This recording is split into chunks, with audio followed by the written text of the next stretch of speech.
Всем привет, ребята! Мы находимся в районе Фархор, Республики Таджикистан. Мы сделаем небольшой обзор и начинаем прямо сейчас. Погнали! Район достаточно большой, приграничный. Там чуть дальше будет река Пянж. И на той стороне наши братья кровные таджики Афганистана. То есть нас разделяет одна большая река. Река Пянж, которая позже превращается в реку Амударья, Дарьей Ому. Вот, я иду по центральному проспекту района Фархор, смотрю на все эти красоты, вижу, что и тут живут наши люди, таджики, которые ничем по своей внешности, по стилю, по одежде не отличаются от наших жителей, что на востоке, что на севере, что на западе нашей страны. Вот. А что вы знаете о районе Фархор? Вот напротив нас мы видим медицинский колледж, ребята. Вот это вот медицинский колледж района Фархор. Там видим врачей, у них какое-то совещание. Студентов, точнее, студенток. Вот. Тем не менее, это центральный проспект района Фархор. Солнечное место. Вот он. Фархор. Дорухона. Так. Есть некоторые деревья, которых я не видел, не встречал даже в городе Душанбе. Позже сейчас вам покажу. Вот. Строят новые дома. Кстати, дорога из развилки в сторону Фархора относительно в хорошем состоянии, но я думаю, что в ближайшие 5 лет нам нужно будет поменять дорогу, то есть положить новый асфальт. Но пока мы ехали, тем не менее, я видел, что уже строительные работы начались с двух сторон главной автодороги. Уже копали траншеи и, в общем-то, шли строительные работы. Тем не менее, там тоже врачи, может, это колледж какой-то, тоже вот такие дела. И плавно мы приближаемся к главной площади, площади Исмоили Сомони. Внутри района, ребята, дороги очень хорошие, прям в хорошем качестве. Но главная автодорога, которая едет из развилки сюда, в район Фархор, как мы говорили, уже, в принципе, можно еще 5 лет по ней, по этой дороге ехать, но, как я уже отметил, уже началось строительство или реставрация главной автодороги. А в самом районе Фархор дороги, как вы сами видите, хорошие. Должно быть здесь жарко летом, намного жарче, чем в городе Душанбе. И вот это главная площадь, площадь Исмоили Сомони. Памятник был установлен в честь 20-летия независимости Республики Таджикистан в 2011 году. То есть вот он, вот она главная площадь района Фархор. Отсюда вот такой вид. Здесь вот ограждение, видите, огражденная территория. Скорее всего, там будет строиться какой-то новый объект. Это очевидно. Во-первых. Во-вторых, цветов очень много. Цветов здесь очень много, что радует взгляд. на полях, где дальше Фархора в сторону, значит, в района Хамадони, да, допустим, чуть-чуть уже есть проблема воды. Касается ли эта проблема центра района Фархор, я не знаю, но тем не менее мы обязательно спросим местных жителей, насколько проблема воды здесь актуальна. Но судя потому что тут, видите ли, все свежо, цветы там различные, да, с двух сторон, скорее всего, тут с водой проблем нет. Тем более, что есть две реки. По-моему, Сурхоп и река Пянш, вот, которая, как мы выше говорили, разделяет Таджикистан и Афганистан. То есть один великий большой народ, таджики, чья численность составляет больше 60 миллионов в мире, проживают в Таджикистане, Узбекистане, Афганистане, Иране, Пакистане и других странах. Вот она была в 1897 году разделена, то есть между Британской империей и Российской империей, царской России, была достигнута такая договоренность, что вот, значит, река Аму, Амударья, значит, Мовара, Нагар, по той стороне реки, значит, будет Таджикистан, Советский Союз или там царская Россия, а юг будет Британская империя. Тем не менее, так ли это делается, я не знаю, но сейчас.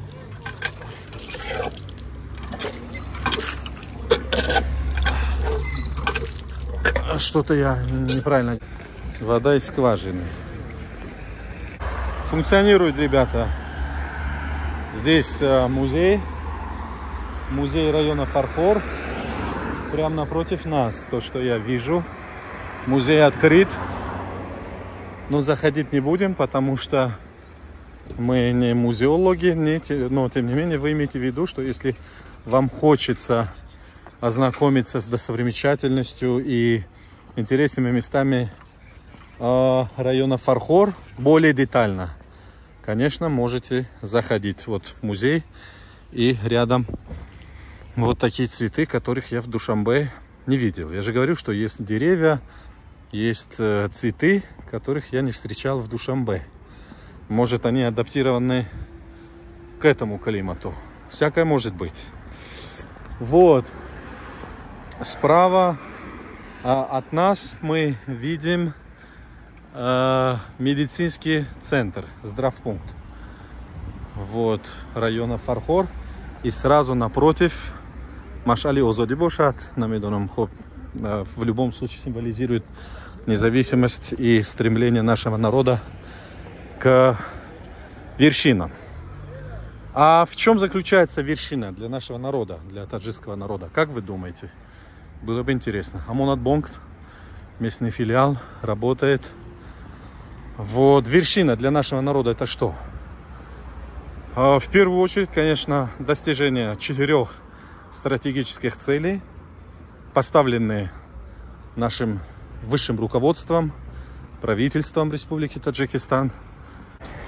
Строительство дорог, превратить нашу страну в транзитную страну, обеспечить продовольственную безопасность, обеспечить энергетическую независимость нашей страны.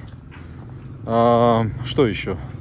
4-ю, помните вы, я забываю. Ну вот, допустим, обеспечение энергетической независимости Республики Таджикистан достигается путем строительства от самых малых и маленьких до самых больших, значит, гидроэлектростанций, одна из которых является Рагунская гидроэлектростанция, плотина высотой 335 метров. То есть самая большая высокая плотина в мире. Ожидается, что после полной эксплуатации Дахбед и Самархан, не Дахбед и Фархор, здесь центр сервисный центр, скажем так. Тут и стоматология, и, допустим, банки, филиал банков. Но интересно мне вот эти деревья, да? Маджнун-бет, мы говорим. Так, вот аллея просто красивая, поэтому я зашел. Ребята, смотрите, вот сесть можно там. Давайте присядем один раз, посмотрим, что у нас тут. Вот, и продолжив разговор об энергетической независимости и Рагуне, да? Такой вид, как вам? Мне шикарно. Значит, самая высокая, мы говорили, плотина мира в мире. Ожидается, что ежегодно после полной эксплуатации этого стратегического объекта, этот объект будет производить 17 миллиардов киловатт-часов электроэнергии. По сути, это будет означать все-таки полную энергетическую независимость Республики Таджикистан. Дай бог, иншаллах. Тем не менее, в районе Фархор здесь есть автомойка. Если вы не умеете пользоваться вот этим аппаратом, я вам сейчас покажу. Смотрите. Значит, сейчас вот так. И дальше что? Ну, вот дальше, наверное, вы лучше знаете, чем я. Вот. Я просто обращаю внимание на дороги внутри района Фархор. Но очень хорошие. Как междурайонные, так и внутрирайонные дороги очень хорошие здесь, честное слово. Но идти туда, я не знаю, далеко-далеко, поэтому давайте обратно. Я думаю, что у всех хватает возможности для того, чтобы путешествовать хотя бы внутри нашей страны. Приехать вот в Фархор, ехать в Дангару, ехать в Куляб, на Памир, на север, в Худжан, Старавшан, Висфару и другие районы. Не узнавая себя, как мы можем, допустим, открыть для себя мир, когда наша страна, наш дом еще не открыт для нас. Мы сами себя еще не знаем. К примеру, с 2 красными дипломами я приехал в район Фархор сегодня и впервые увидел вот этих полей бесконечных, где там растет и выращивают хлопок, пшеницу, где-то гречку, там кукурузу и много-много, бесконечное количество деревьев. Я не знал, к примеру, раньше, да? Я побывал даже в тех местах, где острая проблема с водой. Но, тем не менее, так умудрился наш народ, что везде зелено, куда ни смотришь. Вот даже в местах, где есть острая проблема с водой. Поэтому это заслуживает огромного уважения. Поэтому нужно нам больше путешествовать, узнавать себя, узнавать друг друга. И потом, наверное, стоит по возможности открыть для себя мир. Вот руи олам дидан одам диданас, неку бадро дар джахан санджиданас. Это Мирзо Турсунзода. Но если у вас не будет возможности открыть для себя мир, там другие страны, путешествовать по миру, уж точно у каждого из нас есть возможность открыть для себя нашу страну хотя бы, в первую очередь. Таджикистан. Оказывается, у нас в стране столько прекрасных мест, столько замечательных людей, добрых, гостеприимных, в полном смысле этого слова. А мы не знаем, мы только слышали о Фархоре, о Кулябе, о Дангаре и других районах, но ни разу не побывали. Поэтому надо ехать, надо развивать внутренний туризм, надо стимулировать наших людей, чтобы они путешествовали больше внутри нашей страны. Тем не менее, в районе Фархор вот такое вот новое здание. Значит, вот здесь много-много всего. Много-много всего. Вы сами видите, сами умеете читать. Лоих Шерали в другом своем стихотворении говорит: вахти онас ки бо худ бирасим. Действительно, настало время для нас уважать себя, узнавать себя. Понимаете ли? То, что вы видите, ребята, вот здесь вот такое здание, это раньше был хлопчатобумажный завод. Раньше это в советское время, очевидно, вы видите по вот этим мозаичным работам. Советский Союз, да, значит, ну, по рассказам наших дедов, родителей, говорят, славное время было. Советский Союз, когда все народы жили дружно, мирно, в согласии, во взаимопонимании. Такие вопросы, кто ты по национальности, абсолютно не волновало никого. В советское время, в советский период. Вот чего не скажем о сегодняшнем дне, да, когда вот этот национализм становится все более и более актуальной в некоторых странах. Так вот, раньше не разделяли. По крайней мере, у наших родителей хорошие воспоминания. Связано ли это с их юностью, с возрастом, да, самые счастливые годы, это молодость, или действительно ли было это так? Но, очевидно, второй вопрос им. Но и этот вопрос мы им задавали. Они отвечали, что, ну, конечно, молодость неотъемлемая часть, но все-таки было справедливое время, когда у всех все было, всем все хватало. Поэтому вот это тоже в районе Фархор, прямо когда заедете в район, слева от вас будет вот этот старый завод, скажем так, сейчас превратили в супермаркет. Но времена меняются, потребности тоже меняются. Тем не менее, здесь есть мука, цены, сами видите. Первый сорт, второй сорт. Вот. Какие дела? Два слова об этой станции в районе Фархор. Дело в том, что многие таксисты останавливаются здесь, вот вдоль дороги, как вы сами видите, находят своих клиентов, которые едут в другие регионы нашей страны. К примеру, отсюда едут в город Куляб, в Душанбе, в Дангару и Бохтар. Вот, к примеру, стоимость проезда из центра вот, района Фархор до города Душанбе составляет 70 сомони. Точно так же, такая же цена была из района Хамадони, из центра района Хамадони до Душанбе, тоже 70 сомони. Такая же цена была в Кулябе и в Осе, поэтому такая вот унифицированная цена. Тем не менее, мы напротив видим терминал. Вы видите, там написано терминале Мусофирбари. Таксисты там тоже могут стоять и ждать своих клиентов.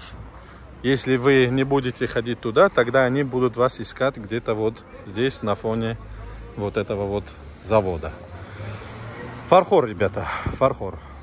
Напротив я вижу Олами Холинхо, мир ковров. Всегда покупайте наши товары, ребята. Это будет поддержкой наших производителей. Мы не бойкот объявляем, да, иностранным товарам, но тем не менее нужно поддержать наших производителей. Вот. Но от наших производителей, конечно, требуется качество.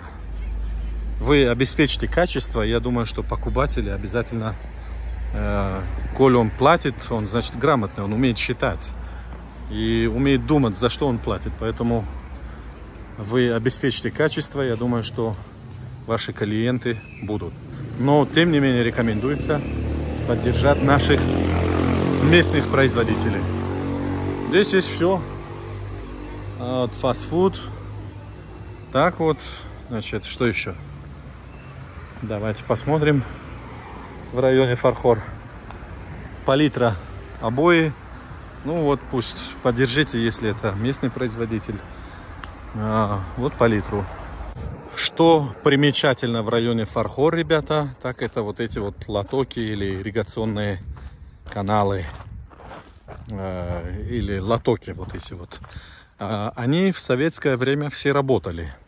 орошали все вот эти поля бесконечные. Видите, сейчас они уже не работают. Я не знаю, как они обеспечивали раньше, да, что вода текла туда, вот видите, бесконечно идет. И орошали, поливали все вот эти земли. В Фархоре примечательно то, что, как и в Хамадоне, и в других районах Хатлонской области, земля плодородная и бесконечная. Видите, равнину конца не видать. Вот так вот, кругом. И вот в этой части уже наблюдается проблема воды. Вот, к сожалению, нет людей, чтобы я мог спросить, насколько данная проблема стоит остро. Вот видите, уже сломанный. Вот. То есть существовала целая система ирригация земель, но сейчас она немножко нарушена, я так понимаю. Что ли, нужны деньги, нужен бюджет, я не знаю, но тем не менее пока не работают. Вот, судя по тому, что здесь много-много земель в районе Фархор, я так понимаю, что в советское время, когда система экономики была коллективная, то есть сельское хозяйство играло ключевую роль в экономике Советского Союза, скорее всего, совхозы и колхозы района Фархор были очень богатыми. То есть урожай был здесь очень серьезный. Поля опять бесконечные. Я так понимаю, что здесь в основном выращивают белое золото, хлопок. Давайте посмотрим, какой урожай. Ну, я вижу вроде такой неплохой урожай, ребята. Вот, смотрите. Вот это называется белое золото. Это хлопок. Настолько имеет важное значение, что он изображен даже в гербе нашей страны. Наряду с пшеницей, ребята. Вот он, хлопок. Это богатство нашей страны.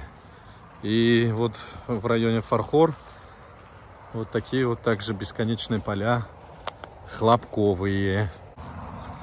Один из дехканов нам рассказал, что сбор хлопка начинается с сентября и продолжается до декабря. То есть вот такой период, поэтому вы не удивляйтесь, может быть еще вот здесь еще будет хлопок до декабря, да? Вот, тем не менее, такой вот урожай в этом году. Поскольку я не особо знаком с хлопком, как выращивают, да, как там сколько раз поливают водой, но очень надеюсь, что у этого землевладельца урожай в этом году будет достаточно удовлетворительным. Я еще, ребята, буду искать информацию в интернете, и все соответствующие ссылки по Фархору и по другим видеороликам и районам Хатлонской области обязательно вам оставлю. Переходите и почитайте то, что в рамках этого видеоролика я не говорил, не успел говорить, либо в силу того, что я просто не знаю и не владею информацией. Поэтому заходите по ссылкам, посмотрите, почитайте, и вам будет полная картина о районе Фархор или о соответствующем районе, смотря какой видеоролик вы смотрите.